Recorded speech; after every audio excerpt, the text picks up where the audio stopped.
جب تمہاری زندگی میں اندھیرا ہو جائے تو کسی کے خالی دیے میں تیل ڈال دو، چراغ تو اس کا جل جائے گا، زندگی تمہاری روشن ہو جائے گی۔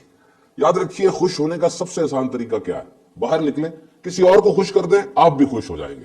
اور یہ جو طریقہ ہے سب سے بہترین اس وقت کام کرے گا when there is no consideration، جب آپ کو کسی دوسرے سے کوئی غرض نہیں ہے۔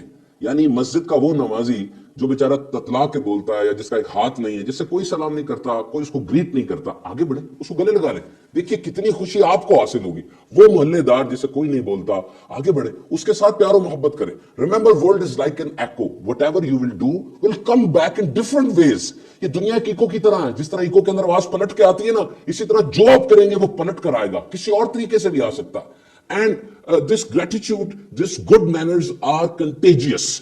یہ جو اچھے اخلاق ہوتے ہیں نا، یہ پھیل جاتے ہیں۔ جب آپ کوئی اچھا کام کریں گے، لوگ آپ کو دیکھیں گے، آپ کو دیکھ کر ترغیب پکڑیں گے، اور وہ بھی اچھے کام کرنے شروع کر دیں گے، وہ بھی دوسروں کے ساتھ ہمدردی شروع کر دیں گے۔ اور یہ یاد رکھیے، آپ کی ایک ایک بات کا ماحول پر اثر ہو رہا ہوتا ہے۔ اگر آپ مسکراتے ہوئے جا رہے ہیں، ہو سکتا ہے کوئی سمجھے کہ پتہ نہیں کیوں ہنس رہا ہے بھائی، یہ کوئی دیکھے اور متاثر ہو جائے، اور کوئی بیچارہ ڈیجیکٹڈ ہو، بہت مایوس سا ہو، کوئی اس کے ساتھ واقعہ ایسا ہوا ہے، اور آپ کی مسکراہٹ اس پر ایک بڑا زبردست تاثر چھوڑ جائے، تو اپنے آپ کو آپ نے فٹ رکھنا ہے۔ لوگوں پر آپ کی شخصیت کا ایک میگنیٹک اثر ضرور ہوتا ہے۔ تو خوش رہنا چاہتے ہیں، وقت کی پابندی کیجئے، وعدوں کی پاسداری کیجئے، وہ بات کہیے جو آپ دل سے کہہ رہے ہیں، ڈبل بات نہ کیجئے۔ تو خوش رہنا چاہتے ہیں، وقت کی پابندی کیجئے، اپنے وعدوں کی پاسداری کیجئے، اپنے کام کو وقت پر ختم کیجئے۔ اور ہاں، یاد رکھیے، سوشل میڈیا پر تو ہم آئی ایم سوری، معذرت کے بڑے بڑے میسیجز کر دیتے ہیں ان لوگوں کو جو نہ ہمیں جانتے ہیں اور نہ ہم جن کو جانتے ہیں۔ اور وہ لوگ جو واقعی ہم سے ناراض ہیں،